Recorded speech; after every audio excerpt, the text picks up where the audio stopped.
कई आप सुनते होंगे, सौपन आते हैं एक आध को कि मेरा बेटा मर गया था, मरा हुआ है और मुझे दिखाई दिया। वो कहने लगा कि मैं यहां रहता हूं इस घर में, वो घर भी हो रहा है कुछ दिखा है और यहां छुप के रहता हूं। एक बच्चा जो था उसको पुनर्जन्म की याद थी, उसको पुनर्जन्म की याद थी अपने की, और वो 5-6 वर्ष का होते ही अपने पुनर्जन्म की सारी बातें, घर भी, गांव भी, नाम भी, माता पिता के, पत्नी के भी नाम बता दिए। वहां जाकर उन्होंने वेरीफाई भी किया कि सचमुच ये वही है।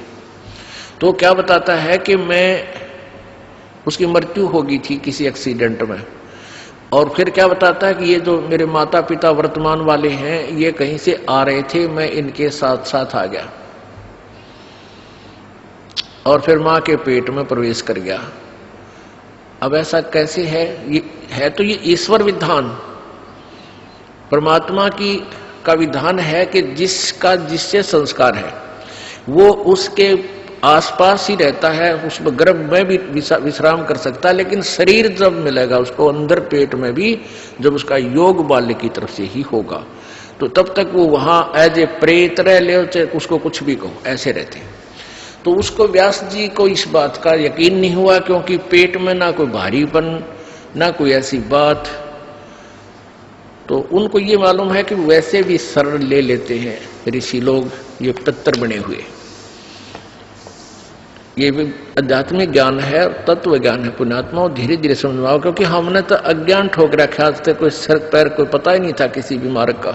ये बार बार कंसेप्ट क्लियर क्यों करने पड़ रहे हैं कि हमने अज्ञान गणा सुन रखे है, और आपके मन में न्यू ना आ जाए जो कथा अगर ये दास सीधी सुना दे तो आपके मन में सैकड़ों क्वेश्चन उठेंगे।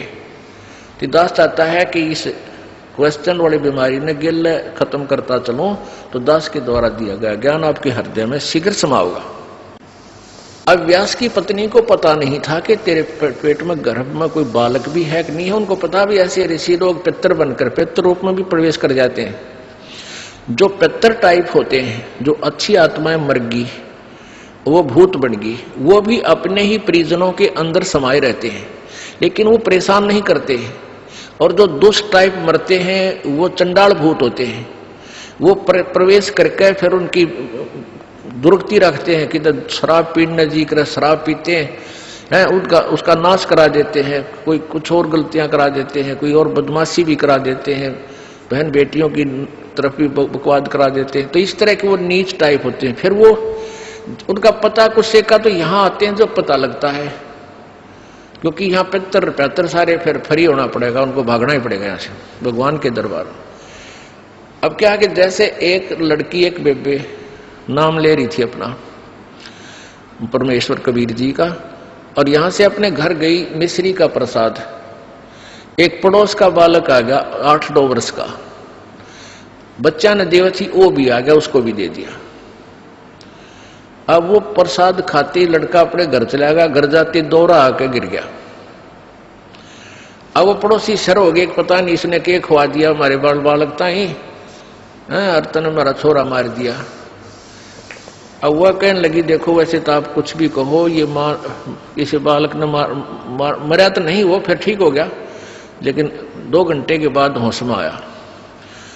अब उस बहन ने बताया कि मैंने तो यही प्रसाद अपने बालका ती दिया था, यही आप कहते दिया था, इन्हें पूछ लो चाहिए, मेरा कोई उद्देश्य नहीं। फिर उसने आके यहाँ बताया कि महाराज जी ऐसे ऐसे हमने उस लड़का था पड़ोस में, उसने प्रसाद दे दिया, उसको दौरे आ गए और मेरी तो जान न साका कर दिया उन्हें, तो इसलिए हमने मना कर रखा किसी को ये प्रसाद मत दो।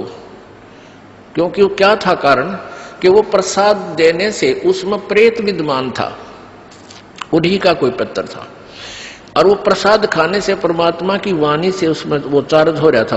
प्रसाद उसी को कहते हैं, जैसे भगवान शंकर जी के शिव जी के वचनों से वो गंदा अंडा चार्ज हो गया, वो उसमें फिर दोबारा से चेतनता आएगी, स्वस्थ हो गया। तो इस भगवान के वचनों से वाणी से आप यहाँ आते हो, आपको कोई बीमारी है छोटी मोटी, तो इन वचनों से सत्संग से भी राहत मिलनी शुरू हो जाती है। और अंदर बच्चा भी कोई ऐसा गड़बड़ वाला हो तो भी स्वस्थ होना शुरू हो जाता है। ठीक है, हम तो दास हैं, फिर भी हमारी कथा परमात्मा ही की सुना रहे हैं। तो इस तरह ये बहुत लाभ देता है। आप बालक को, डॉक्टर को पता होता है कौन सी मेडिसिन और इसको कहाँ असर कर रही है।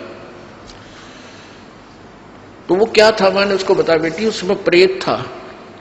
अरे प्रसाद खान दे उसका लागे लठ, वो छोरे मत निकलना नहीं चाहा था, वो इस तरह बेहोश हो गया। फिर वो छोड़कर उसने उसमें से निकलना पड़ा, फिर वो लड़का होश में आ गया।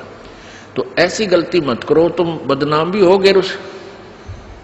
उनको कोशिश करो फिर समझाने की, नाम दिलाने की अपने मित्रों को, भाई बहनों को, पड़ोसियों को, क्योंकि मालिक के दरबार में फिर ये नहीं रहते।